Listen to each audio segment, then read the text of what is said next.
How's it going, everybody? Bryan Alvarez here on Wrestling Observer Live. We are here every day, Monday through Friday, noon Pacific 3 Eastern, Sunday 3 Pacific 6 Eastern. It is Friday on the show, and we got a lot to talk about here today. Not the least of which is AEW is coming to Seattle. You guys aware of that? Hopefully I'll be there. But the tickets went on sale today, and 5,131 tickets sold. They have 2,800 tickets remaining for Climate Pledge Arena January 4th. And my guess is the remainder are going to go very soon. This area has been waiting for an AEW show, and this is a good wrestling market that doesn't get a lot of wrestling because we're way out here in the middle of nowhere on the West Coast.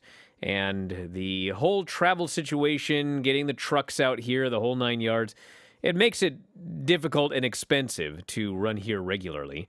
But man, when they come, that WWE SmackDown show from a few weeks ago, holy smokes, that crowd was completely insane. Tons of tickets sold. So I think AEW is going to do very well for this show here. But anyway, we got a lot of other news to get into unrelated to my area. We've got notes on MJF and his latest deal. SmackDown has got a big surprise coming up tonight. I suspect I know what it is, but I don't actually know. We'll find out later on tonight. The Grand Slam edition of Dynamite. We have the ratings for that show. We have got Soraya, cleared or not. DX is doing a reunion, which is funny.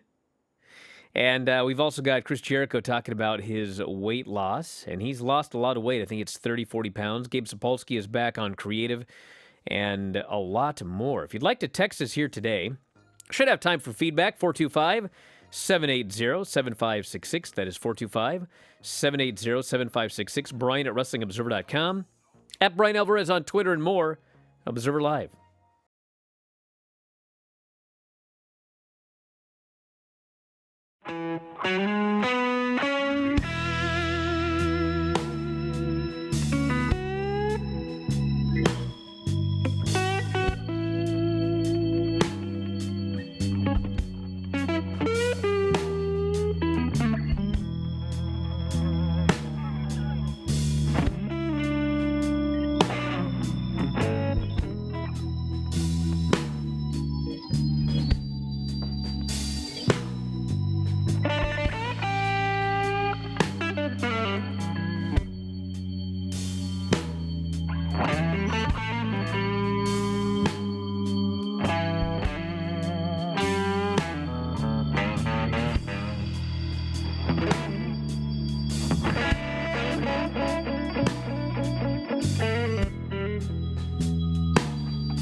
Back in the show, Bryan Alvarez here, Wrestling Observer Live. Mike Sempervive, also of WrestlingObserver.com.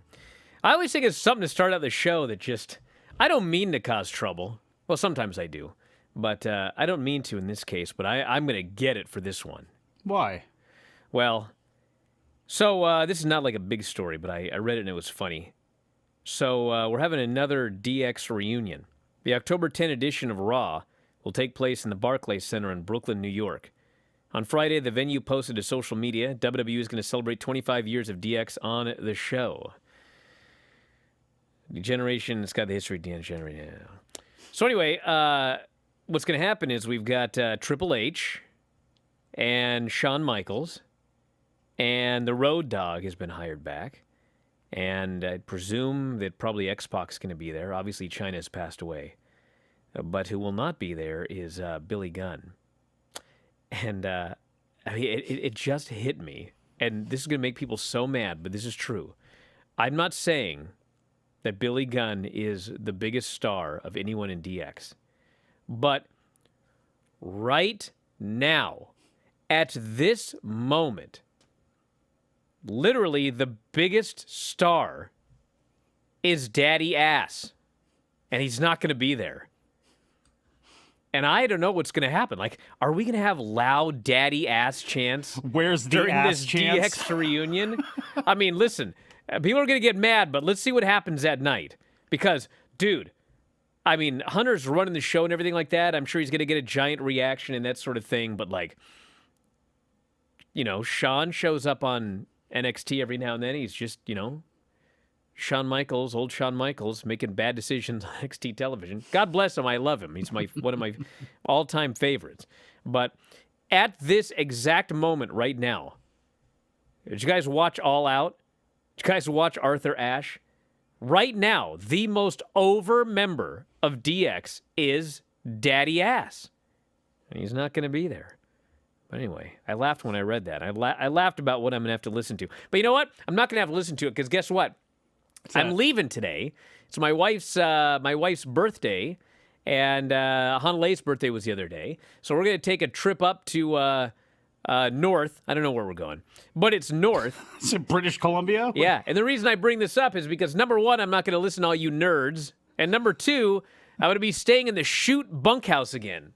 Oh, no. So for my super followers, you're going to get a video tour of the Shoot bunkhouse. You know, this Super Followers has opened up to me a world of videos. It's like a reality show now. I got so many videos up there. And my wife's like, oh, you should do this for your Super Followers. And I found out the other day she's been surreptitiously filming some things without my knowledge. How much money are you making off of this thing? To me? Everybody it's not about money. It's about having fun. Oh, yeah? Bringing something fun. You know what's going to be fun for the viewers? Followers. If there's an actual bunkhouse stampede that takes place in that bunkhouse. Maybe there will be. If there will be, you super followers are going to see it. All right, we got other news. You know, SmackDown's got something happening tonight, right? Yeah. They've been doing that White Rabbit thing.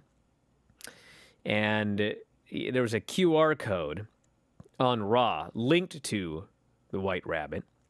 And it essentially teased that whatever's going on with the White Rabbit, and it has nothing to do with me going like this with my nose, by the way. That was an irony. Whatever's going on with the White Rabbit is happening tonight, September 23rd. Or it's possible the QR code was just celebrating my wife's birthday, but I don't think that's what it is. But anyway, what is if you scan it, it goes like to Bed Bath and Beyond or something? No, like that? it goes to September 23rd, which is her birthday. Shouldn't have a wish list? It's also SmackDown in Salt Lake City. Ugh. And so nothing against Utah. Everybody figures, and I don't know what it is, but I figure as well, that Bray Wyatt is returning tonight. So we shall see what happens. I'm wondering if they actually, coughed up the money for White Rabbit, because there is now a White Rabbit t-shirt. So I wonder if that's like going to be his new entrance theme. And I wonder what kind of crazy idea the guy's got right now. And I want to mention one thing that, I don't want to go into too many details about it, but when Bray Wyatt was released, it wasn't just, he's making a lot of money. I mean, there were health issues involved, and I don't know the extent of them or anything like that. But, the question is, what can he do if he returns? Like, can he wrestle? I mean, we've got the return of Saraya, who also had health issues, that being her neck. And according to Dave in The Observer, she's not cleared yet. I thought she was cleared. She had, I think, done an interview saying that she believed that she was good to go. So I would presume that, like, she feels, and they probably feel, that she's going to be cleared soon. But I don't know what Bray Wyatt can do physically. I don't know if he's going to be back as a character, a manager. Maybe he'll be managing Alexa. Maybe he can wrestle. I don't know what the issues were. I don't know if the issues were like, some people have issues that, a little while it'll be cleared up. Other people have issues that they probably should never wrestle again. I don't know what the situation is with Bray, but there was an aspect of that when he was released. So if he's coming back, I guess we'll see. What can he do? What can he do? I don't know. I don't even know if it's him. May not be him tonight. Who knows? But I didn't recall him having issues. I didn't remember that after he was released or whatever. But he's had a lot of time off, and he's had a lot of time to think. Obviously, Triple H did point at that one of the things about Bray Wyatt that's his greatest strength is that imagination. It's also can be. Can one I of just his say one thing? I don't want to. I just wanted because I don't want people to freak out about this. I probably shouldn't have said. I mean, it is a health issue, but let's just say a lingering injury. Well, it was something that involved being cleared. Listen, I don't know what it was, but I just had this feeling when I said health. Elsevier was going to freak out about it. He had an issue with being cleared, and so that on top of a big contract and everything, they released the guy. They were releasing everybody. Okay. So I don't know what the issue was, and perhaps the issue cleared up months ago. Perhaps it'll never clear. I don't know what it was, but I just want to make it clear, like, don't panic. I mean, obviously, if he's back, it's not something to be panicking about. But health issue is probably the wrong term to use. But it involved his health and clearance, so whatever it was. Look, his physical conditioning was a question mark at times anyway. He's not a small man. He does not come from small stock. Rotundo, Wyndham, Blackjack, these were all very large men. Mike Rotundo, his father was deceptively big. So he's had a lot of time off to maybe also redo his body. There are a lot of benefits to being off for a significant period of time, and it does obviously look like he's coming back. I don't know if White Rabbit is exactly the best theme to use. I think it's something where if you got some licensing on it, which they obviously did, they've got it for a short period of time at least, you can use that if you want the fans to rock back and forth. It doesn't seem like it would be the most dynamic theme music in the world, but then again, I guess we'll see. But I like the fact that they're dipping their toe back in licensed music. And I know and I understand completely the reasonings of why they don't. And I understand completely the reasonings of why they would never spend to go back for Iron Man, say, and then try to get it for all the Road Warrior stuff that's on the network. It makes sense why they don't. But there are times where it really does make the production and the entrance and the memories better. Jimmy Valiant, the Road Warriors, there are plenty of examples where the music was a big part of the act, a big part. Jim Johnson's done a good job with that. They've had good themes since at times, but there's nothing like a great song that everybody knows being able to be used. So good luck to him. We also have the ratings for Grand Slam, and I'll talk more about this after the break, but the show did 1.039 million viewers and a 0.35. More after the break. Observer Live.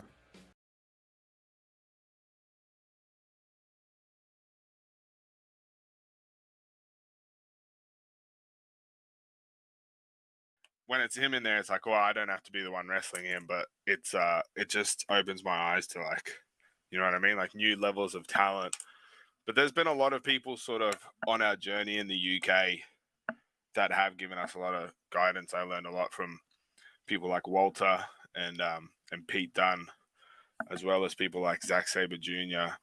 And it's just through, like, wrestling them and traveling with them and stuff, that you get to, you know what I mean? Like you get like a deeper appreciation of how some people view wrestling, and it just, It's very well known that one of my favorite wrestlers of all time is Jushin Liger. I think I look at him and I think about how he's not tied to one certain promotion, not one certain championship. He's kind of gone and done it all, and I think that's why he's such like a superstar in the world of wrestling. And I think I've really tried to emulate that in my own career and want to emulate that in my own career. So that's someone I think I'd like to shout out.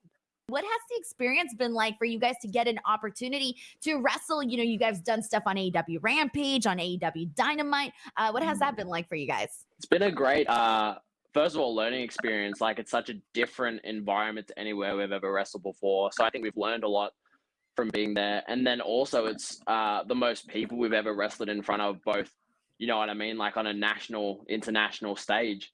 So it's, I think for us, getting that chance was we were so ready for it, you know what I mean? Like we were waiting so long for a chance like that, so we just went out there and we gave it everything. And I think the response from the fans really showed, and that's just made us even more hungry to get back there and do the same thing again. Like the amount of different people that you have to talk to backstage about what's happening on the show and your spot on the show and where you need to be for like different camera shots and where the cameras are, and like the amount of detail they went in with that sort of stuff. I just think it's the most detail to the production side of stuff that we've ever had to go through, I think. Mark, how did you feel, you know, kind of being in that sort of environment? I enjoyed it very, very much. It was very high stress for quite a big part of it. I guess the first day that we showed up, and can I say that it just came about with, I think around maybe like 4 days notice, I think we got to be like, we need you to roll up to AEW and beat up Trent. So it all happened very, very quickly. And even when we got there, things happened really quickly. The FTR match came about on the day. So we were all just like, it was all happening as it, you know, as we were there. And I think like being thrown into that like blender and it all happening so quickly, just kind of like, I don't know, just made us acclimated to it even quicker, because that first experience felt so like sort of tumultuous. But I enjoyed it. I loved it. I really, really had a lot of fun.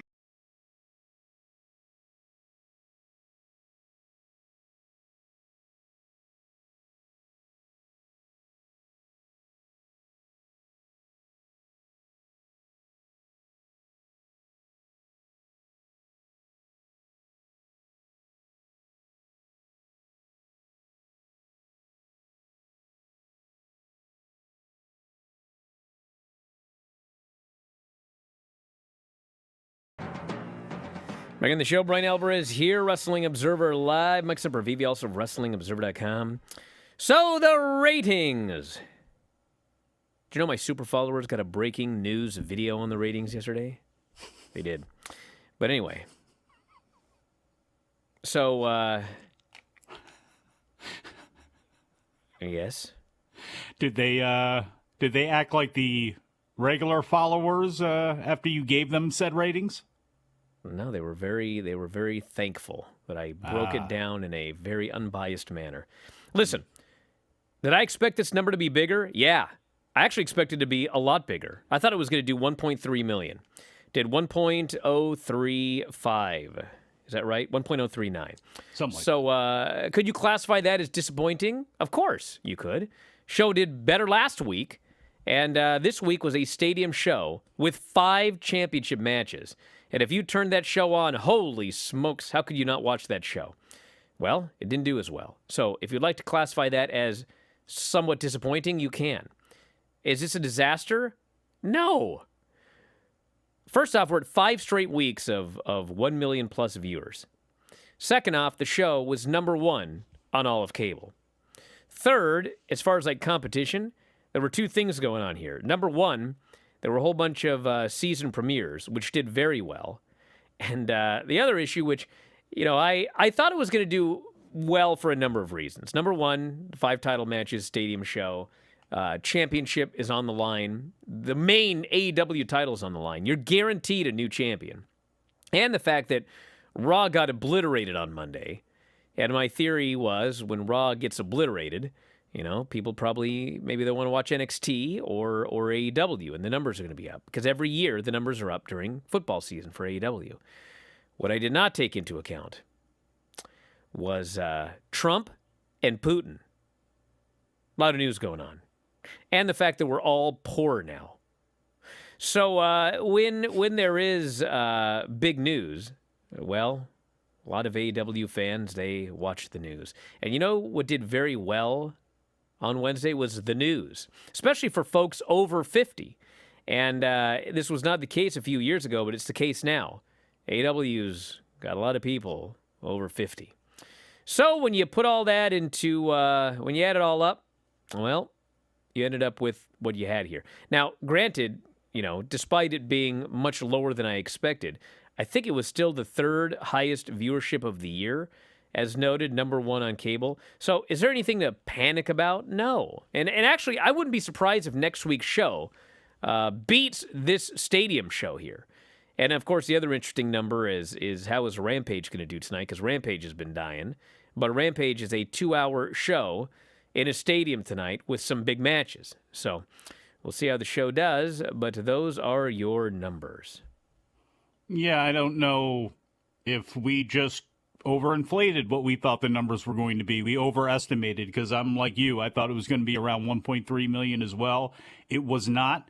But one thing that I see looking at the chart from WrestleNomics is much like Raw, the people that did tune in, they didn't go anywhere. And the fluctuation in the 18 to 49, there was none. I mean, it started at 476. It ultimately ended at 450, peaked at 485 in quarter three for the Swerve Keith Lee against the Acclaimed finish, as well as the whole post-match stuff that took place with FTR and the Gun Club and everything. So the fans that they did get, they stayed there the entire time. And that was pretty much the case with the overall viewership as well. What was interesting to me was their highest quarter was the first one, but that their lowest quarter ended up being the second one with Chris Jericho and with Claudio.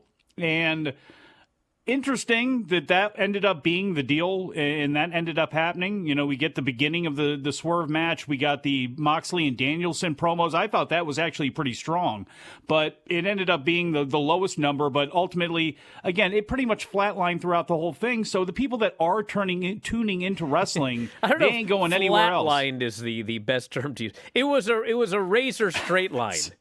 Flatline usually means you died. Well, you know what? I mentioned this last night, too.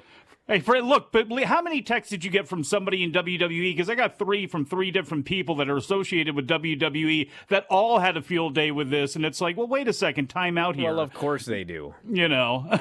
How come I didn't get those texts on Monday when Raw died? Did a 1.4 million third hour. Well, 2 football games, bruh.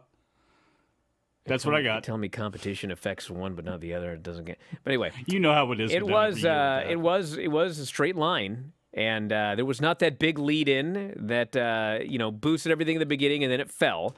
It started with like 1.05 million, and it ended with 1.05 million.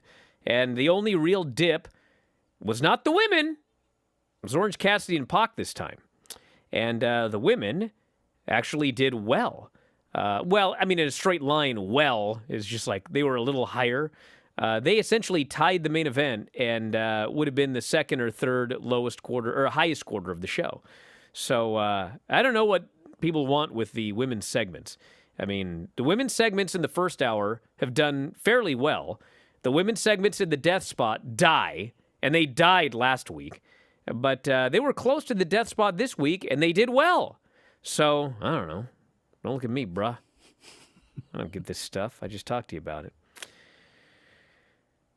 What else do we have here? Chris Jericho. A reminder that all this stuff in a vacuum means absolutely nothing. You want to look back on this with a little bit more data to add to it down the line. It makes more sense. But that's why it shows that a lot of this, as we go through it every day, even though people lust for these numbers and they die to hear for them, it really doesn't. They really mean nothing individually. They really don't.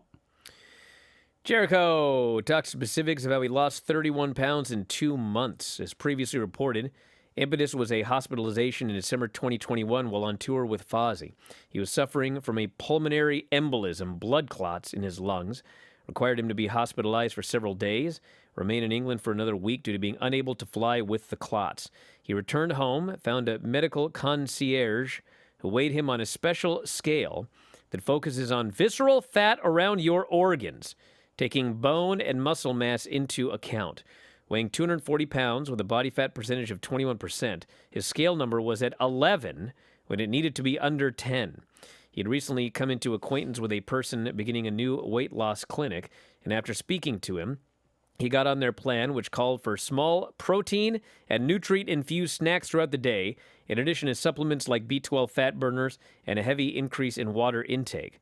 He has a special scale number that fluctuates between 6 and 7, currently weighs between 205 and 210 pounds, and while he isn't as strict on the diet as when he started, he carries around a scale that keeps him on track.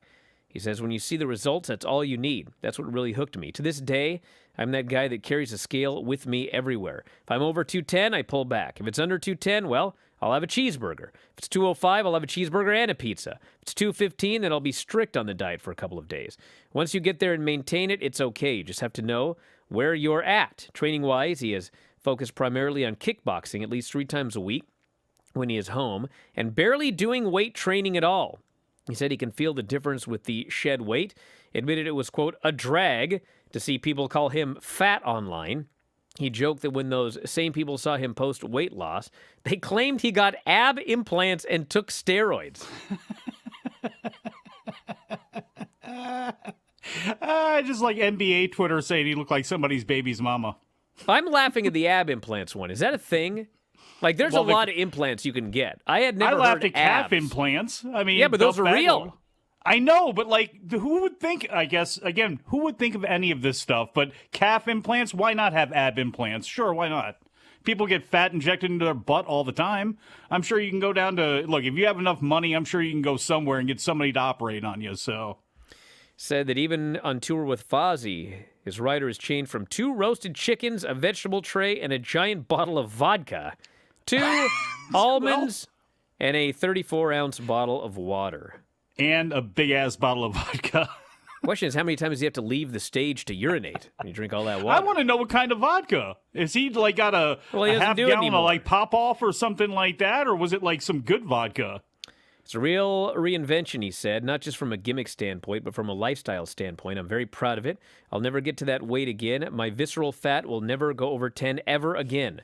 I will carry that effing scale in my bag and weigh myself every morning until the day I die. It's a little bit obsessive, but listen, man, I just got a clean bill of health. I don't have to take blood thinners anymore. My heart is great. My lungs are great. Blood, all those things. I took this warning from my body, from God. I don't take it lightly. Hey, listen. Anyone making fun of a guy carrying a scale around every day, face death. Then you'll carry that scale around yourself everywhere. Not necessarily. Just carry around the knowledge that you need to take care of yourself. Bro, although for if Chris I were Jericho, facing death over my weight, I'm carrying a scale around every day. Why? Look, the scale. Look, for this very reason. Not everybody's the same, Brian. Not everybody. It's not about a scale. That's why a lot of people say chuck the scale. It's about what you're eating. It's about what you're doing. No, if you're not moving, you know, it's about how you treat yourself. That kickboxing that he's doing is miles above anything he could do right now at his age, because you can have all the weight in the world on you and you can lift weights, but that's a lot of weight to be carrying around on your chest, around your heart for a long period of time. Some people are genetically gifted. They can do that sort of thing. Bobby Lashley's probably going to look the same when he's 60 as he does now. But when it comes to a guy like Jericho, you know, look, I understand, but not everybody's the same when it comes to this. It's just making sure that you're healthy and making sure that you don't let it get to that kind of point. And I don't know, maybe the half gallon of vodka. Well, you're right. Not everyone is the same. Uh-huh. Dude, I'd carry a scale. I'd strap it to my chest like Darth Vader. Carry a scale around? Carry that thing everywhere. Yeah. You're if I jackass. stared death in the face, yeah, I sure would carry a scale everywhere. Just wait, Mike. Just wait. Back in a moment, Observer Live.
I am so aghast at Mike ridiculing Chris Jericho for carrying a scale. I'm around. ridiculing you That geek, for I saying that would be the first am thing that I would do. You opening- know what I would carry around with you, jackass? I would carry around a picture of my kids. That would be the first thing I would do. Wow. I would carry around a picture of my wife and go, you know what? I'm proud of I'm you. living for them. I'm not going to make those types of stupid decisions. Thanks for telling me how to live my life. Shut up, you filibustering bastard. That's what you were telling other people to do. No, I didn't. I said I would do it. And then you went on a big tirade about how, I said what I would do. I didn't say everybody needs to walk around with it. I said if that happened to me, I'd carry a scale you know what? too. At your size, you'd look like Crash Holly doing it, so I suggest you carry around a scale so we can all point and laugh at you and put that on your super chat, you geek. You're an idiot. Super followers. 844-913-2727. We're taking phone calls now. Oh, see? Yeah, this is you're what gonna happens. get it now. 844-913-2727. Go ahead and give us a call. Let's see what's on your mind. I was thinking of opening the questions only to my super followers, but since I'm actually a nice guy, I'll open it up to anybody. 425-780-7566 is the text message line. What's on everybody's mind? Huh? This person here says, at some point, the Ass Boys need to issue a challenge to Daddy Ass and the Acclaim to a trios match versus them and a mystery partner. When the match comes, the Ass Boys promote their partner as a former tag team championship partner of Daddy Ass. But it's not Road Dogg. It is Uncle Ass Bart Gunn. Yeah? You happy now? Good. Yeah. Uncle Ass. I can go Mike on. Barton. This person says, do you think the camera cuts during the Mox-Danielson match were too much? I feel like they went back to MGF every few seconds. It took me out of the match. Listen. Hey, there were probably too many cuts, okay? But don't come to me with this crap that there were more cuts in this match than there are on Raw. Not even close. Well, two things And can second be true. off, they're also trying to build up a feud between MJF and the winner. And so, yeah, you cut to MJF. It's called storytelling.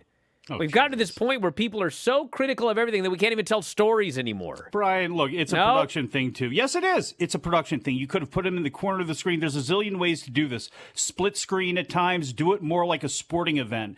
They did. Look, it didn't bother me, but they did go back to him enough where enough people have complained about it, and it doesn't seem like this is, it's not like they're throwing tomatoes at the whole show. They just thought that they'd cut to him a little bit more, which should be give them maybe the idea to change up how they do this. To me, comparing it to WWE and the camera cuts, that's ridiculous. But as far as people not really digging it and thinking they should do something else, I think that's fair. Daniel, you're on the air. What's going on, bro? Daniel, going once. See how hard this is, everybody? You ever try to do a radio show? May have dropped the scale.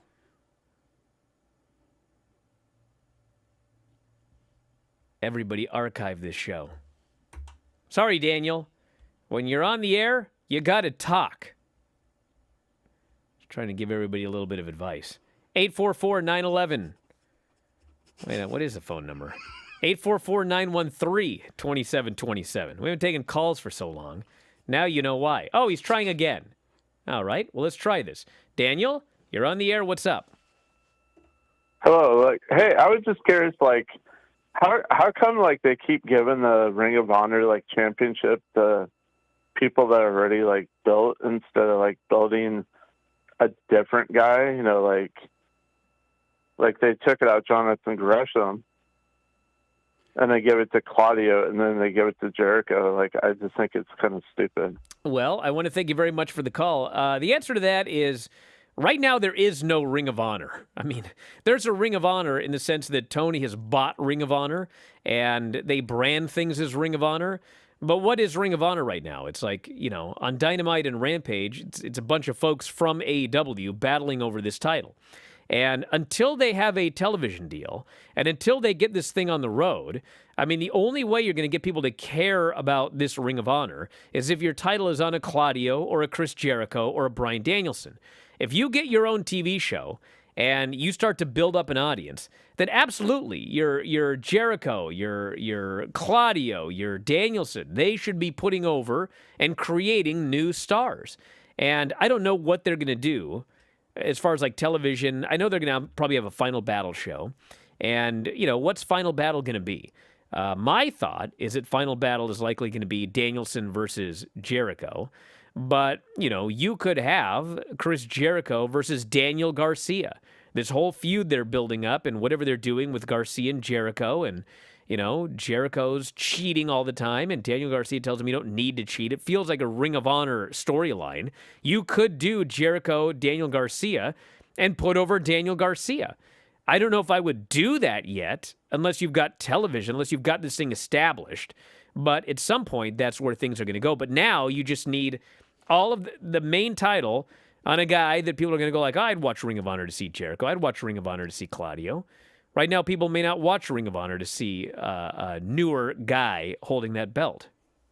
Yeah, I was surprised for about 5 seconds after Jericho got the win. I really was. Oh, man, they put it on Jericho. And then I thought, well, if you're trying to get TV and you're trying to shop this around, Chris Jericho's been everywhere. Dancing with the Stars, the books, his obvious influence in helping AEW get on TNT. I mean, it's probably a better idea to do that. The title doesn't lose anything. It's got Chris Jericho holding it. He could put over Bryan Danielson, who could then put over Daniel Garcia or Wheeler Yuta down the line. However you decide to go and play this game, to me, it's a good idea to have it on Jericho because, like Brian mentioned, there is no Ring of Honor right now. All righty, let's go to this person. You're on the air. What's going on? Hey, Brian. Hey, Mike. Shout out to the Twitch homies, not to the YouTube top tier people. What do you think about the idea that Jade Cargill is basically the female Roman Reigns, in that they're both pushed to be like there's no challengers for them, and they have a whole set of toadies around them that basically deflect all the problems? Well, I mean, I want to thank you very much for the call. I mean, here's the thing with wrestling. I mean, there's heel champions surrounded by their crew, helping them. I mean, this goes back 1,000 years. It goes back a while. So, I mean, well, yeah, I guess the biggest similarity is they never lose, but that's also, I don't look at these two things as all that similar. I mean, Jade's probably going to lose before Roman does, and their major difference is that, whatever you think about Roman, I mean, Roman's the most over guy in WWE by miles, and whatever they're doing, that dude comes out, and whatever he's supposed to be, they go crazy for the guy, and he's the guy. That's not the case with Jade Cargill, and, we've been saying it for a while. Who's next for Roman? I don't know. Well, they always come up with somebody, and nobody buys any of them as challengers, except for Drew. And he just keeps beating them, and, whatever. And the thing with Jade, the one difference is they don't acknowledge on TV that Roman Reigns' reign is boring, which they did acknowledge on AEW. So I presume somebody's got to beat Jade somewhat soon. I think it's time. I don't know who it's going to be, but I guess we'll see. Well, Brian, you never know. It could happen tonight when she faces off against Diamante for that title on AEW Rampage. I'm not counting on that one. But I wouldn't bet on it myself, no.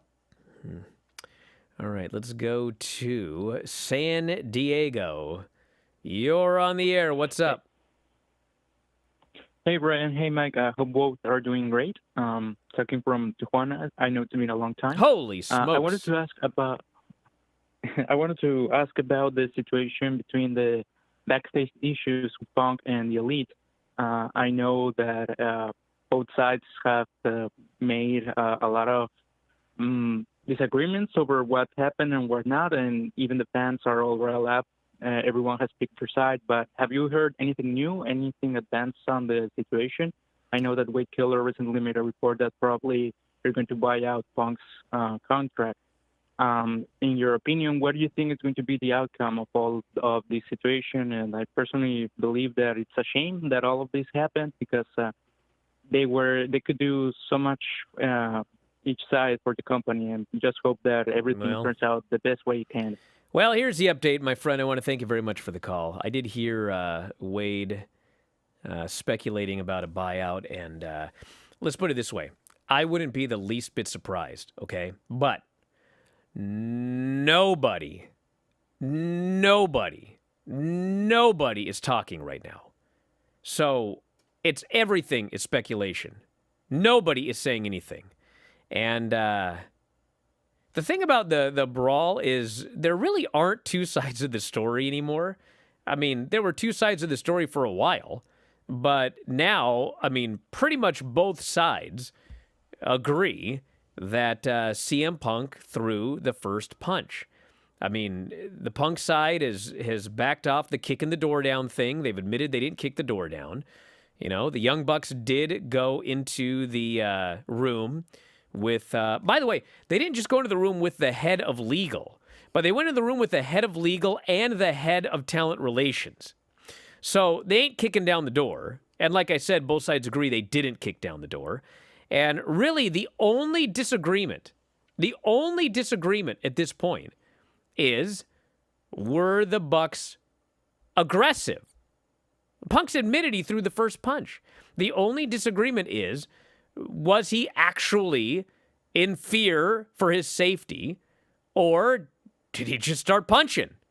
That's the disagreement here. And other than that, all sides are on the same page. So I'll put it this way. I don't expect to see CM Punk in AEW again. And I don't know about the Bucks and Kenny Omega.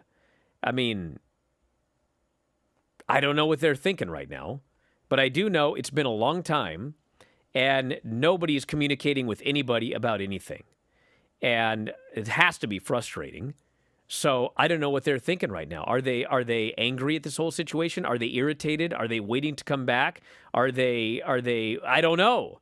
But I mean, if you put yourselves in the shoes, and it's not just them, it's probably Punk as well. I mean, here's the thing. If they're working out a buyout for Punk, then there is some communication. You don't work out a buyout with somebody and not communicate. But as far as like the Kenny Omega and the Bucks, I mean, from talking to all sorts of people in AEW, nobody is communicating anything to Kenny Omega and the Bucks. Nothing. They're absolutely 100% in the dark. And if you were in that situation, what would you be thinking right now? Would you be itching to get back on the road? Would you be irritated? Would you be like furious? What would you be? So I don't know what the future is for anybody. Anybody. I don't know how long this is going to go on. I don't know when people are going to be contacted about not being suspended any longer, but it's not good. It's definitely not good for everybody.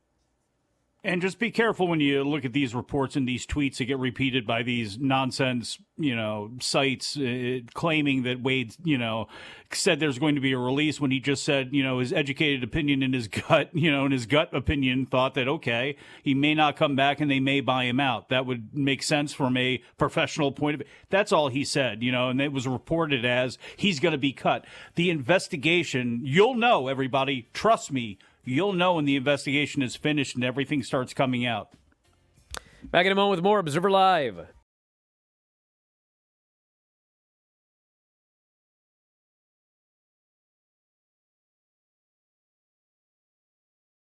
Who is Mark's all-time favorite wrestler?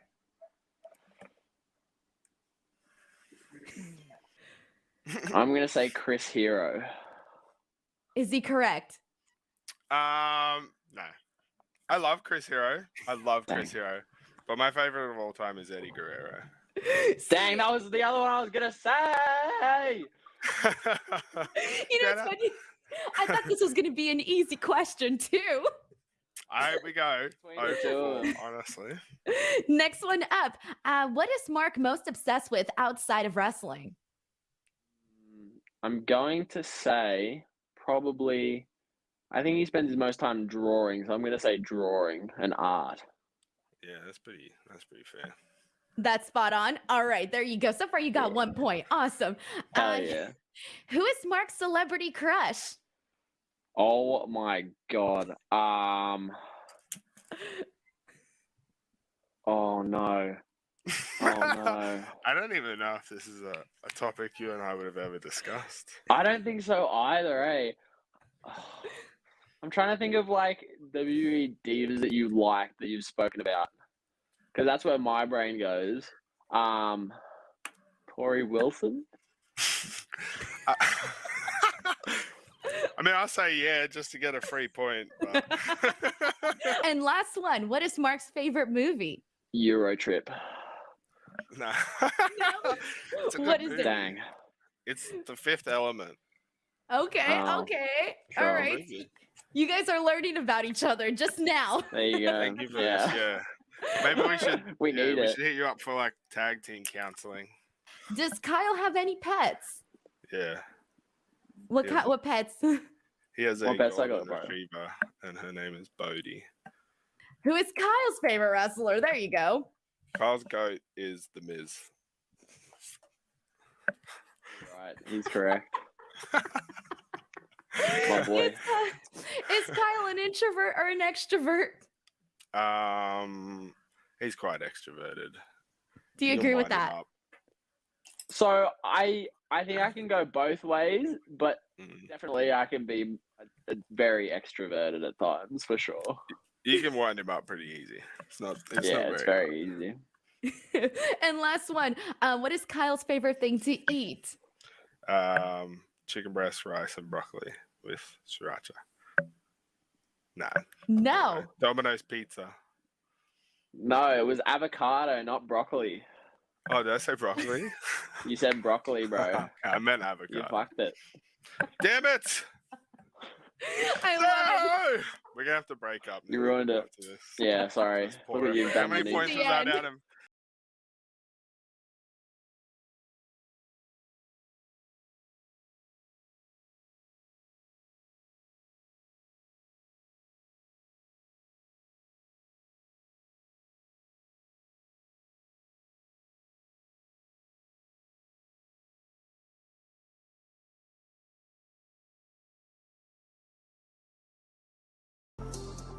Back in the show, Bryan Alvarez here, Wrestling Observer Live. Mike Sempervive, also WrestlingObserver.com. What's happening with Sapolsky, this guy asks. Well, he's back with WWE. Says here, Gabe Sapolsky reportedly back. PW Insider says the co-founder of Ring of Honor's return to WWE after having previously been released by the promotion in January. Working on the creative team, it says here. Posted to social media Friday. Noted he will still be doing Twitter Spaces for independent wrestlers and promoters. He says, maybe that's what I could do next, Spaces. We'll have to see what those are. Anyway, he's back. So that's the update. Gabe Sapolsky, back. A lot of people back. And we may find out who's back tonight, coming up on SmackDown. Got SmackDown tonight, and don't forget the Rampage show is 2 hours of Rampage. It's a 2-hour show this week. The second half of the Grand Slam. So make sure you check that out. A lot of matches. Old Fauntleroy has been, he's under the weather. I'll have him back here in a while doing the lineup. But anyway, we'll be talking about that on Monday. And that's it. The Weekend Observer Radio is going to be Sunday night. Sunday night will also be Brian, Vinny, and Craig talking the AEW Rampage show, and also our weekly live Q&A, which if you are a top-tier YouTube subscriber, you can put your questions in the chat. And for those of you that are top-tier but don't stay up that late, super followers can ask questions as well at Bryan man. Alvarez. Yeah, they get all sorts of perks. You It's know, a I great should be a deal. super follower, and I should ask you the question on if you will listen to Sirius XM this weekend when DJ Woo Kid is going to be doing his show all weekend long on Shade 45. You going to listen to Woo Kid, Brian? I might. You never know what I'll listen to, Mike. Are you proud of yourself?